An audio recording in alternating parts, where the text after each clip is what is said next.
É uma alegria estar aqui com os irmãos nessa festa tão maravilhosa de adoração ao nosso Deus.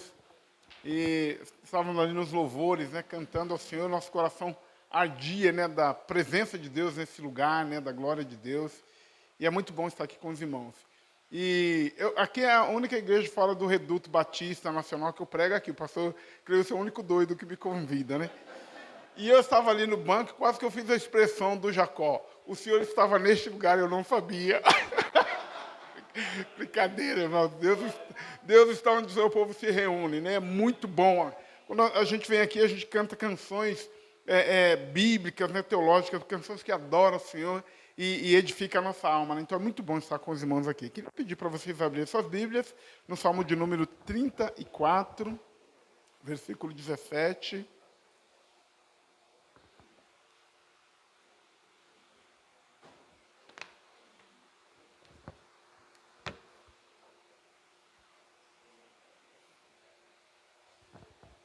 Salmos de número 34, do versículo 17 até o versículo 19.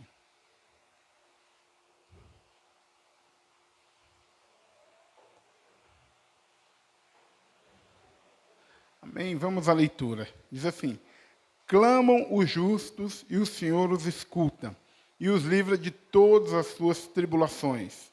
Perto está o Senhor dos que têm o coração quebrantado e salva os de espírito oprimido. Muitas são as aflições dos justos, mas o Senhor de todas os livra.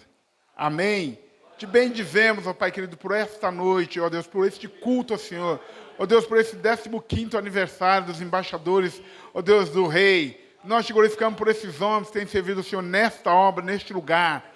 Ó Deus, que eu possa continuar usando, abençoando e glorificando o Teu nome através da vida dos Teus filhos.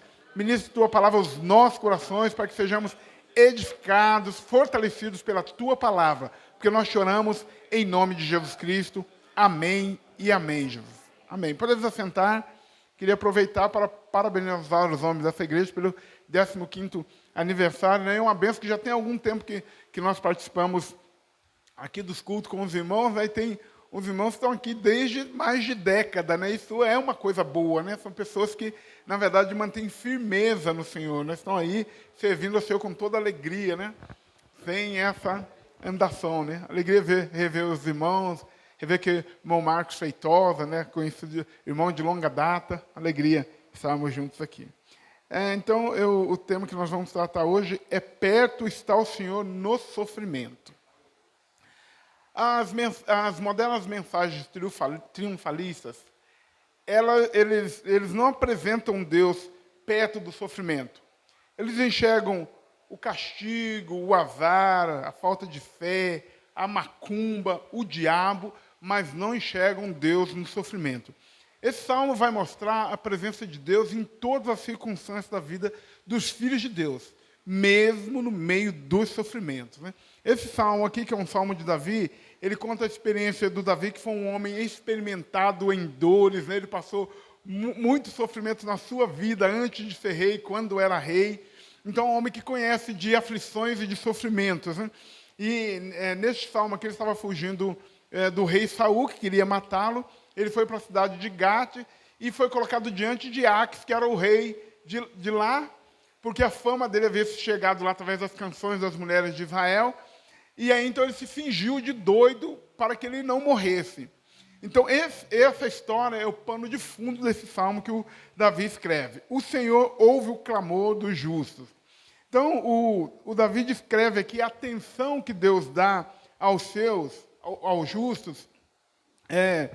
Ele tem os ouvidos bem atentos ao nosso clamor. Quando nós clamamos, quando nós invocamos, quando nós chamamos, o Senhor nos ouve.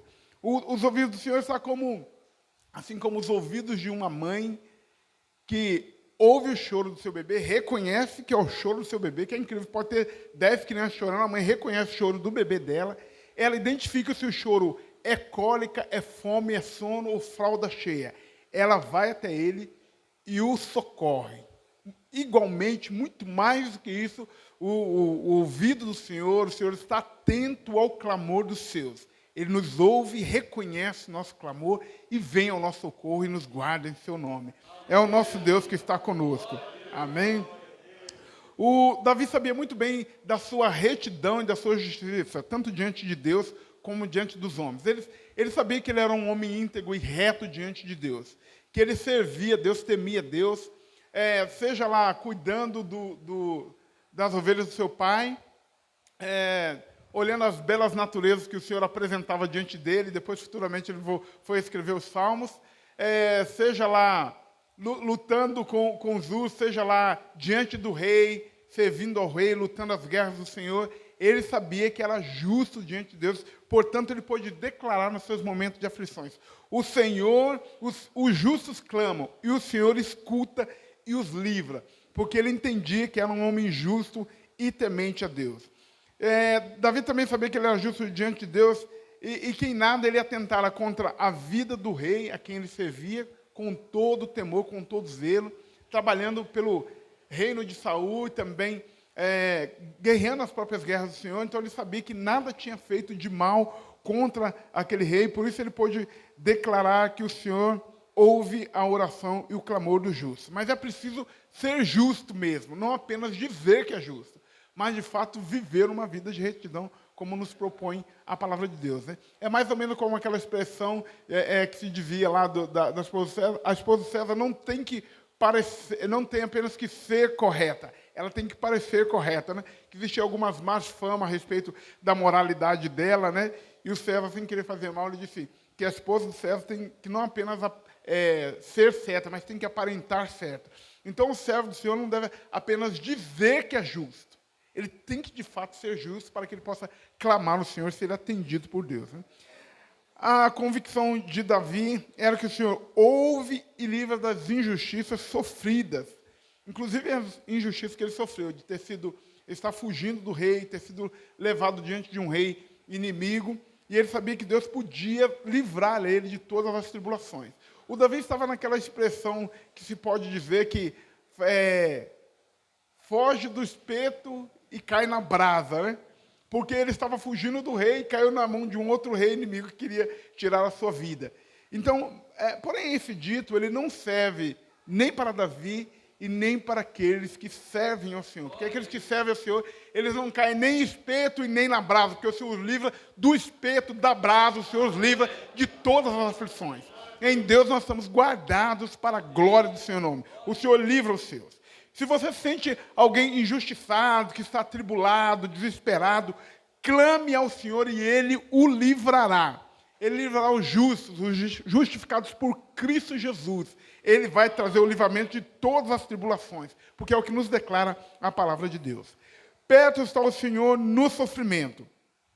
Para Davi, o justo pode estar com cicatrizes, resultado de todas as tribulações e provações que ele passa em sua vida. Como diria Paulo, né, por fora combates, por dentro temores. Mas ele via confiança em Deus, ele mantinha sua confiança em Deus, portanto ele pôde declarar: perto está o Senhor dos que têm o coração quebrantado. Deus está com os seus, Deus guarda os seus, Deus vela pelos seus. Então, a fé dos servos do Senhor, ela é inexplicável. Aquele que não participa, que não vive, não comunga dessa fé, ele não entende como é que um cristão pode passar por sofrimento e continuar adorando a Deus. Satanás esperneia em relação a isso, ele tenta atribular a vida do crente, atrapalhar a sua jornada, ele não consegue compreender essa disposição do servo fiel ao Senhor, manter-se fiel a Ele. Mas isso é só para aqueles que, de fato, são de Deus, que mantêm essa convicção no Senhor, porque o Senhor está perto, justamente dos corações quebrantados, para salvar o oprimido de espírito. É o que nos diz a palavra de Deus. Essa nossa relação com Deus não é uma relação de masoquista, né, que assim, gosta da penitência, gosta do sofrimento, gosta da chibatada. A vida do cristão não é essa. Contudo, o cristão ele sofre penitência, sofre chibatada, passa por provações por causa do seu temor, do seu amor, do seu ardor para com Deus. Então, nós passamos por qualquer circunstância que puder vir sobre a nossa vida por causa do nosso amor, do nosso temor ao Senhor, né? O cristão não serve a Deus por interesse, como o Jó foi acusado, né, de estar servindo a Deus apenas por interesse. Foi Satanás que fez essa acusação. Ou apenas quando as situações da vida lhes são favoráveis. ele mantém a fé e a firmeza mesmo em meio a adversidades, dificuldades e aflições. O servo fiel ao Senhor, o justo do Senhor, ele mantém a sua firmeza no Senhor. Então, aqui eu considero importante listar pelo menos 3 motivos para o sofrimento na vida do justo. Primeiro é para levar o justo a conhecer ao Senhor. A experiência do Jó nos revela isso. Que o Jó passou pelos mais terríveis sofrimentos. Era um homem que era justo. Foi Deus que chamou o Jó de justo. Você viu lá, meu servo justo, né? Então, o diabo estava ali, junto com os anjos, prestando conta das suas atividades a Deus, né? Porque até o mal tem que prestar conta a Deus. E ele falou, de onde você está vindo? De rodear a terra e passear por ela. Ele falou, você viu lá o meu servo Jó? Aí ele falou, foi até bom o senhor tocar nesse assunto, né? Porque ele já estava observando. E aí ele começa, na verdade, lançar as questões, fazer acusação contra o servo do Senhor. O Jó, então, passou pelas mais terríveis adversidades e aflições da vida. Perdeu todos os bens, perdeu os filhos, perdeu a saúde e quase que perde a mulher, né? Mas alguém precisava ficar lá para lembrar ele de uma coisa, né? Amaldiçoa esse Deus e morre, né? Um pregador já disse que, pelo menos, ela ficou para dizer isso, né? Porque algumas, quando vê que já está perdendo, então já pega a metade dela e já vai embora, né? Mas ela ficou para isso. Então, ele passou por todo esse tipo de experiência, mas no final de todo o sofrimento que ele passou diante de Deus, quando Deus se revelou a ele e começou a fazer perguntas, ele disse, eu coloco a minha mão na boca, né? Que ele ficou com vergonha diante de tudo que ele pensava de Deus.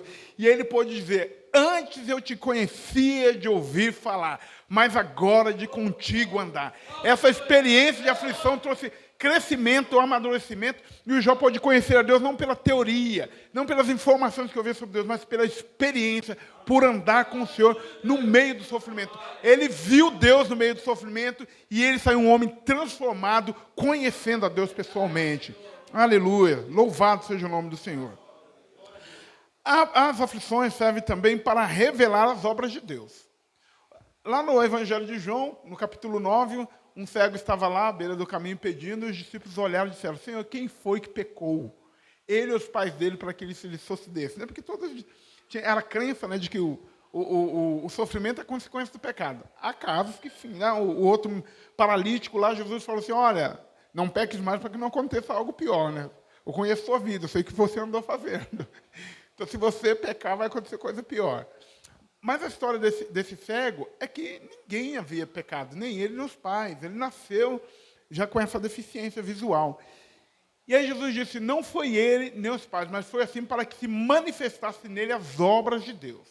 Então, algumas vezes as aflições, o sofrimento na vida dos filhos de Deus, dos justos, dos servos do Senhor, serve para que se manifeste a glória de Deus nas suas vidas. Amém? Como que o poder, a glória de Deus, as obras de Deus vai ser manifesta na vida de uma pessoa que tudo está perfeito, tudo está em plena ordem na sua vida. Só as dificuldades podem trazer a glória de Deus e revelar suas obras nas nossas vidas. Então, algumas vezes nós passamos por situações muito tribulosas, muito atribuladas, mas Deus só vai poder intervir em nós naquelas circunstâncias das nossas vidas, quando nós estamos lá no meio das aflições. E eu peço a liberdade para falar na primeira pessoa. É que eu me lembrei agora falando disso. Eu passei por uma aflição que eu mudei de Vilhena para cuidar de uma igreja em Presidente Médici. Foi o meu primeiro ministério, onde fui treinado de verdade. Ali no seminário eu fiz só a teoria, lá foi o treinamento de verdade. Né?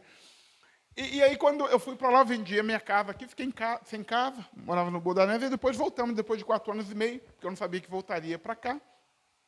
E aí fiquei morando na casa pastoral e todas as reuniões nossas do culto doméstico, nossos filhos falavam, queria pedir para o Senhor nos dar uma casa. E eles oravam sobre isso e tal. Eu passei algumas aflições pelas questões de casa. E, amados, vocês não fazem ideia de como é interessante, como que Deus entra nas nossas aflições para nos levar. Comecei o trabalho lá no Orleans, e aí nós dávamos uma assistência para uma irmã que ia na igreja, cujo marido não era crente, ele era um delegado da Polícia Federal. Ela estava passando por umas crises, ela estava tomando remédio de tarja preta, fizemos um acompanhamento ao casal, tudo mais, e ele estava se aposentando. Ele falou, olha, Deus tocou no meu coração para eu deixar o senhor morando na minha casa por 1 ano sem o senhor pagar aluguel. E eu falei, amém, né?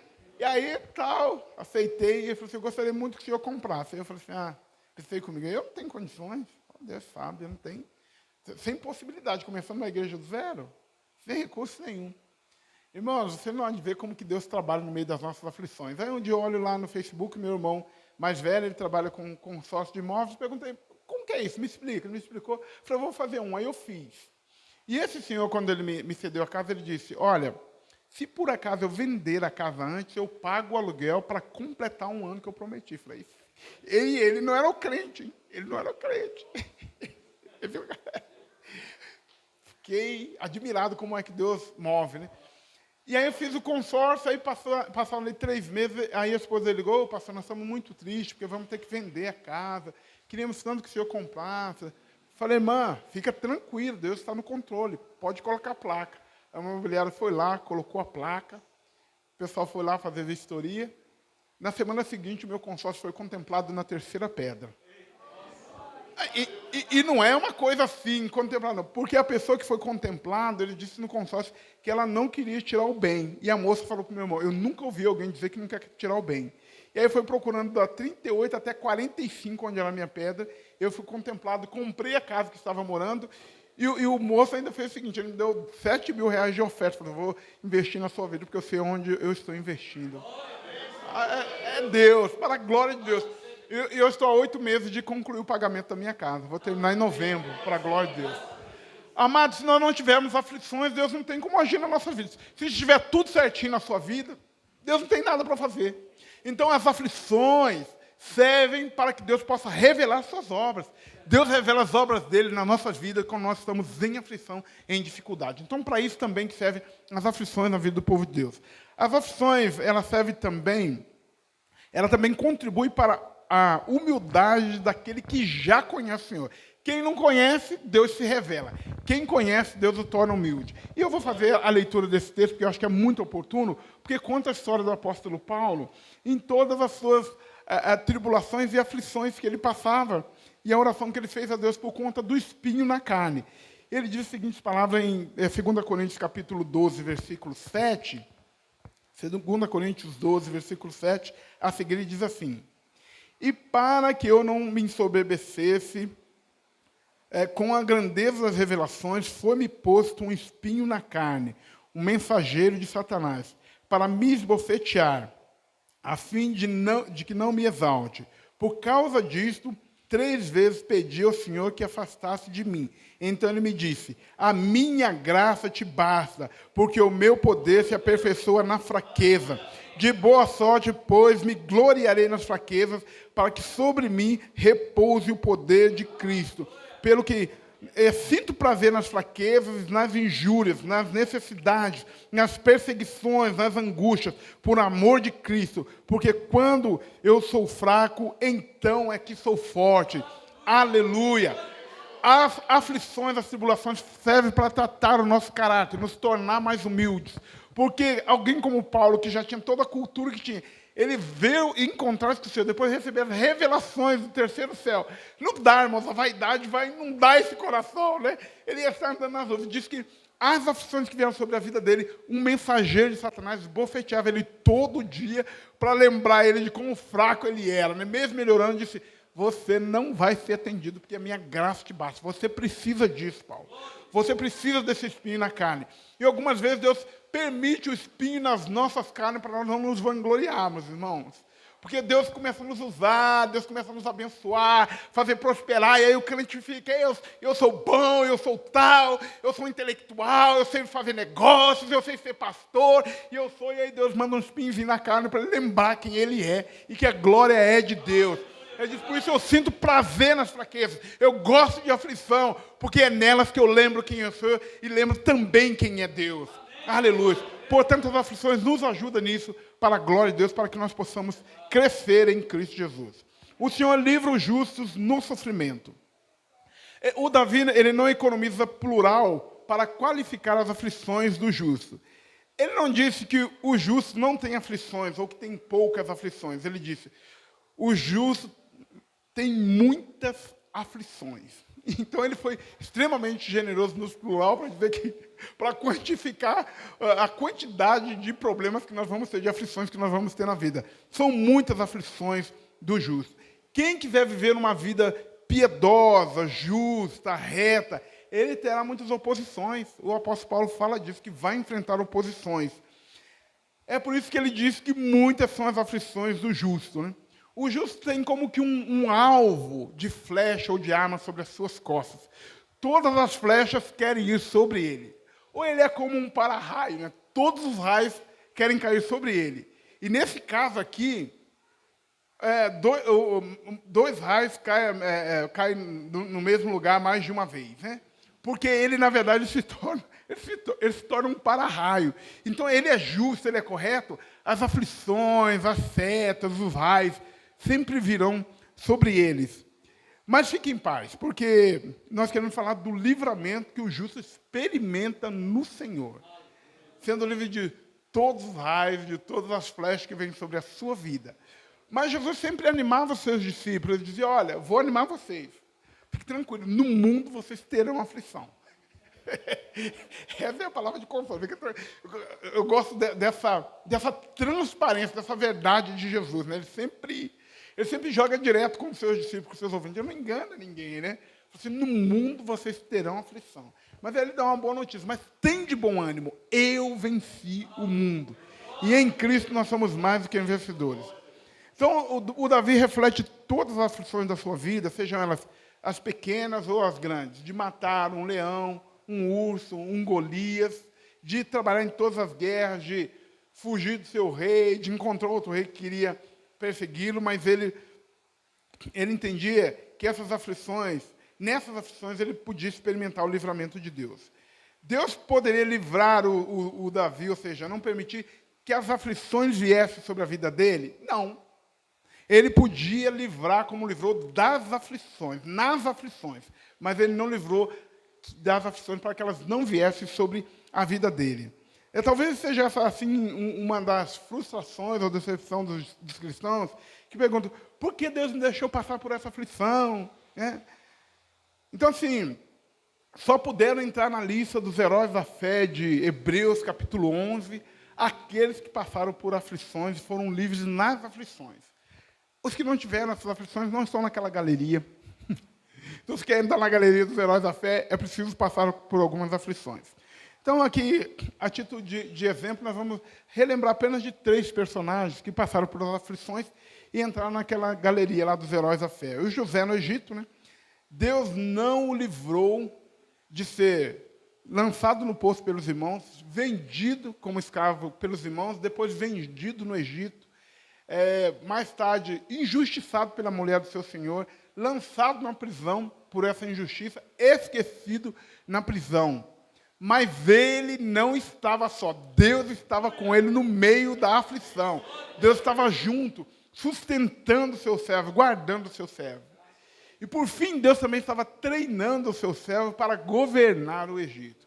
Então, as aflições também servem na nossa vida de treinamento para nós fazermos uma obra maior no reino de Deus. Então, Deus está experimentando você para saber se você tem couro grosso para aguentar o que Ele tem para a sua vida. Amém? Porque se alguém quer moleza, alguém não está pensando em servir melhor ao Senhor ou se dispor para essa obra que Deus tem para a sua vida. Essas coisas que nos acontecem são um treinamento para o nosso desenvolvimento na obra de Deus. Os outros são os 3 amigos na fornalha adiante, né? Por serem justos, fiéis a Deus, não se curvarem diante da estátua de Nabucodonosor, mantendo a fidelidade ao seu Deus, eles foram lançados na fornalha ardente, que foi aquecido 7 vezes mais. E Deus os livrou da fornalha? Não. Deus os livrou na fornalha. Porque livrar da fornalha não permitia que vá para a fornalha, mas ele livrou na fornalha. Porque aí a glória de Deus é muito maior diante disso. Ser lançado naquele lugar ardente, onde os homens que os lançaram morreram na porta da fornalha. Deus livrou aqueles homens e disse o rei, nós não somos 3 homens, eles estão lá andando, já não são 3, são 4, e um é semelhante aos filhos dos deuses. Era Jesus com os seus no meio da aflição. Aleluia, Jesus estava com os seus no meio da aflição, andando com ele nas chamas ardentes. O Senhor anda com os seus no meio da aflição. O Daniel na cova dos leões, só porque ele era justo, orava 3 vezes ao dia, e aí ele foi lançado na cova dos leões só por causa disso, só porque ele queria ser reto, queria orar a Deus. Eu contei essa historinha para as crianças numa escola bíblica dominical, com as meninas de 10, 12 anos, e aí 8 anos também. Aí eu falei assim, olha, quem ora é lançado na cova dos leões e é salvo. Quem não ora é lançado na cova dos leões e morre. Por que morreram? Porque não oraram, né? E aí os meninos foram para casa e falou para o pai dele, que não é crente, falou assim, ó, quem não ora é lançado na cova dos leões e morre. Deu um jeito de orar, né? Aí a pergunta é, Deus livrou Daniel da cova do leão? Não, ele livrou na cova do leão. Aí o nome de Deus foi glorificado na vida dele. Mas quanta aflição passou o servo do Senhor, o servo justo, fiel, temente a Deus, fiel no seu trabalho com o rei, um grande estadista, andando retamente, ele foi lançado naquela cova por inveja. Quanta aflição o servo do Senhor não passou ao receber a ordem daquele decreto que tinha sido publicado, de que se alguém adorasse a outro Deus, além do rei Dario, seria lançado na cova dos leões. E aí, quando ele foi apanhado, imagina a aflição que passou o servo do Senhor. Mas o Senhor o livrou na cova dos leões. O Senhor estava no meio do seu servo, no meio das aflições. Deus está conosco nas aflições, nas dificuldades que nós passamos nessa vida. Amém? Portanto, crente, justo, justificados no Senhor, né? Pare de se iludir. Porque muitas serão as suas e as nossas aflições. Mas de todas o Senhor nos livrará. Podemos não ser livres das aflições, mas seremos livres nas aflições. O Senhor vai livrar os seus servos. O nosso maior exemplo, como disse Isaías, era um homem experimentado em dores. É o Senhor Jesus, um homem experimentado em dores. Né? Então, alguns cristãos pensam que eu não posso passar por tantas aflições. Eu não me tornei um crente para passar por dificuldade. Eu me tornei crente para a minha vida melhorar. Né? Eu não gostaria de estar nessa situação, sofrendo nesse trabalho, ou sofrendo nessa igreja onde eu congrego, o pastor querendo me pegando e me arrancando o couro. Deus não queria que eu estivesse infeliz nesse casamento. Vai devagar, crente, para a gente entender um pouco melhor os seus pensamentos. Né? Então, assim, Deus não poupou o seu Filho amado, santo, justo, de ser esmagado, de ser humilhado, crucificado para a sua glória, mas não quer ver você infeliz no casamento? Explica para nós entendermos melhor isso, né? Porque às vezes as pessoas falam, não, Deus não quer que eu esteja infeliz, Deus não quer que eu esteja sofrendo. Tá, então, agora nós nos deparamos com alguém melhor do que Jesus, o Filho de Deus, né? Porque se o próprio Filho de Deus não poupou o Filho, por que ele vai nos poupar, se nós somos filhos também? Só para a gente pensar nisso, né? E algumas linhas interpretativas das questões finais que poupava a igreja da grande tribulação. Né? E eu fui convencido pela palavra, depois de muitas conversas, pastor Cleilson, está me convertendo aos pouquinhos. Né? E eu falei recentemente, no domingo passado, eu acho, sobre essas questões, né? Que a igreja vai passar por essas provações. E aí perguntam, mas Deus vai poupar a sua igreja. Para aí. Então quer dizer que nós somos melhores do que Cristo? Nós somos melhores do que todos os crentes da igreja primitiva, que começou sofrendo, da igreja medieval, da igreja antiga e perseguida. Nós somos melhores do que todos os crentes, que nós não podemos passar por tribulação. A grande questão é que nós precisamos nos preparar para as aflições. Mas sabendo de uma coisa, que o Senhor está conosco no meio das aflições, no meio dos sofrimentos, para a glória de Deus. Então, Deus nos permite passar pelas aflições, nos livra nela. Ele não deixa que nós sejamos esmagados pelas aflições. Eu vou incluir aqui o versículo 20 do Salmo 34, que diz assim, preserva-lhe todos os ossos, nenhum só deles sequer será quebrado. Aleluia. Esse é um versículo messiânico. Ele vai falar de Jesus, que nenhum dos seus ossos seriam quebrados, nenhum dos seus ossos foram quebrados. Né? Preserva todos os ossos, nenhum deles será esmagado. Deus permitiu que seu Filho amado sofresse aflições, sofresse morte na cruz, mas nenhum dos seus ossos foram quebrados. Davi nos diz que nós podemos passar por aflições, mas os nossos ossos serão preservados, nenhum deles será quebrado. Então, ele fala de coração quebrantado, que Deus está perto de quem tem um coração quebrantado. Porque, na verdade, a vida nos quebranta, ela nos humilha, nos faz sofrer, mas, contudo, nenhum dos nossos ossos são quebrados. Como o apóstolo Paulo disse, aos Coríntios, em tudo somos atribulados, mas não angustiados, perplexos, mas não desanimados, perseguidos, mas não desesperados, abatidos, mas não destruídos. O coração quebrantado vai falar dessa pessoa quebrantada pelas situações da vida, que ele se humilha diante de Deus e que serve a Deus. Mas quando ele fala que os ossos não são quebrados, ele fala de um recomeço. Porque nós temos nossos ossos todos inteiros para recomeçar a nossa vida. Você pode sofrer aflição, enfermidade, dificuldade, mas seus ossos estarão inteiros para você recomeçar a sua vida. Reconstruir a sua vida em Deus, para ser livre. Portanto, ele diz que os nossos ossos não serão quebrados, nós seremos guardados. Por mais que passemos aflição, mas o Senhor vai preservar-nos, os nossos ossos. Hoje eu tive de certa forma, na tarde de hoje, um pouco antes de vir para o culto, fiz uma visita para uma irmã que teve câncer de mama, depois evoluiu para o cérebro, deu metástase, né? Então ela está em grandes dificuldades, acamada. Eu fui há mais de um mês atrás e conversei com ela longamente, contei a história do Jó, que ele foi abençoado enquanto ele orava pelos amigos, e falei assim, hoje é a senhora que vai orar por mim, né? Me ajoelhei na cama dela, coloquei a mão na cabeça, ela começou a chorar, meu Deus, quem sou eu, tão pequena para isso, né? E hoje voltei lá para retornar a visita, o estado se agrava mais, né? Vai indo para o estado terminal, mas eu pude ministrar a palavra e falar um pouco desse salmo, né? Que o Senhor livra os seus de todas as aflições. E é difícil você ver uma pessoa num quadro daquele ainda dizer isso. O Senhor livra de todas as aflições. O Senhor livra, o Senhor preserva os seus. O Senhor guarda os seus em seu nome. O Senhor dá vitória ao seu povo no nome de Cristo Jesus. Então, assim, muitos cristãos triunfalistas desejarão receber suas recompensas aqui. Mas a nossa recompensa está para além do agora.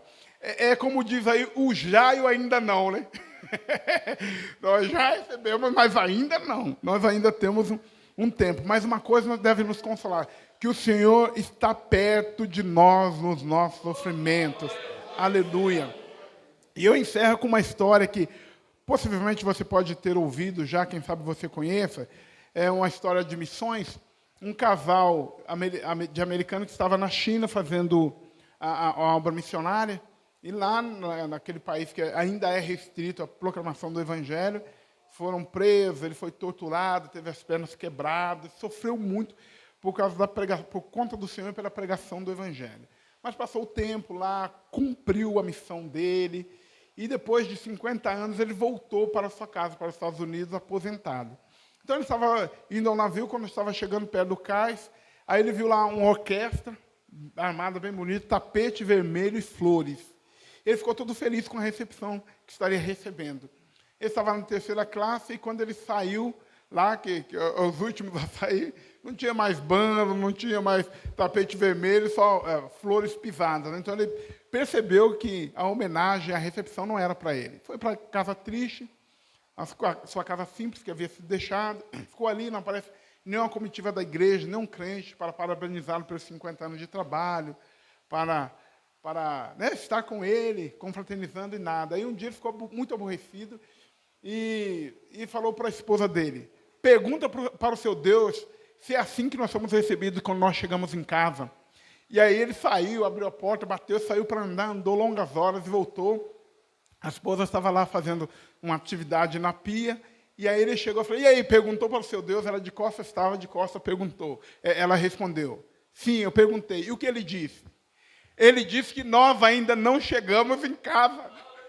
Nós ainda não chegamos em casa, meus amados. Nós não chegamos em casa. Nós estamos num mundo atribulado de aflições, de dificuldades, de oposições infernais, carnais, humanas. Nós ainda não chegamos em casa. Nós estamos sendo treinados para a glória eterna, mas logo estaremos em casa. Logo estaremos com o Senhor. Portanto, devemos crer que o Senhor está conosco no meio das nossas aflições. E nós podemos sofrer tranquilos, nós podemos levar as nossas aflições com tranquilidade, porque o Senhor guarda, o Senhor está no meio de nós, o Senhor te ajuda no meio das suas aflições e dificuldades. Que Deus possa ajudar a sua vida, a minha vida, que nenhum de nós possa desanimar, retroceder, porque nós não chegamos em casa e o Senhor está conosco no meio das nossas aflições e sofrimentos. Amém? Louvado seja o Senhor. Coloque-se de pé, oremos ao Senhor. Aleluia. Celebramos, Pai querido, te bendizemos, porque o Senhor está conosco no meio do sofrimento, nós podemos contar com o Senhor, com a tua graça, com a tua misericórdia, com o teu socorro. É o Senhor que nos sustenta, é o Senhor que nos levanta, é o Senhor que nos ajuda. Não nos deixe desanimar, que possamos ver o Senhor conosco, passeando no meio das labaredas de fogo. Ó Deus, o Filho dos deuses entre nós, no Cristo vivo entre nós, que nos ajuda nas nossas aflições e angústias. Fortalece-nos, ajuda-nos na caminhada, fortalece o teu povo, nossos irmãos, as nossas irmãs. Ó Deus, em nome de Jesus, fortalece os embaixadores do reino, para que eles estejam firmes na sua missão, que ninguém desanime, que ninguém retroceda, que ninguém tenha medo de aflição, de perseguição. Ó Deus, em nome de Jesus, que a alegria do Senhor esteja sobre nós, para nós continuarmos a nossa jornada, servindo ao Senhor com toda alegria, com toda disposição, sabendo que o Senhor está no meio do sofrimento. Porque nós oramos ao Senhor e te agradecemos pela ajuda a nós dada nessa jornada cristã. Te oramos em nome de Jesus Cristo. Amém e amém. Amém. Deus abençoe os irmãos. Muito obrigado pela atenção e pela oportunidade. Mais palmas para o Senhor.